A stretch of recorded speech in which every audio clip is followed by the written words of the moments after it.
Hello everyone, চলো তোমাদের সাথে একটা লিপটন আর্ট শেয়ার করি। আমি কিন্তু এই লিপটন আর্টটা করেছিলাম আগের বছর শীতকালে।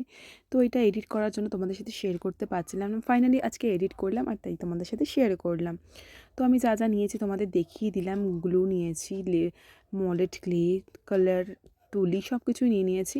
আর একটা কাঠের বড় বেস নিয়েছি, বড় একটা আয়না নিয়েছি।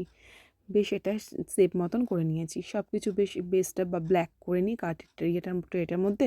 দেন আমি আঠা দিয়ে কাজটাকে বসিয়ে নিয়ে বেশ কিছু লিপটন আর্ট করে নিলাম, যেটা হচ্ছে আমি মলেট ক্লে দিয়ে করেছি। আর কিছু এয়ার ড্রাই ক্লে নিয়েছিলাম, সেটা দিয়ে ফুল বানিয়ে নিয়েছি। আর বেশ কিছু মলেট ক্লে দিয়েও আমি ফুল আর পাতা বানিয়ে নিয়েছি। আর কিছু ডট দিয়ে আর্ট করেছি। আর জিনিসটাকে গর্জিয়াস করার জন্য বেশ কিছু মিরর লাগিয়ে নিয়েছি। আর দেখো ফুলগুলো কতটা কালারফুল লাগছে। তো আটা দিয়ে সব একসাথে বসিয়ে নিয়েছি। দেখতে কিন্তু জিনিসটা অনেকটা কালারফুল লাগছে, অনেকটাই সুন্দর হয়েছে।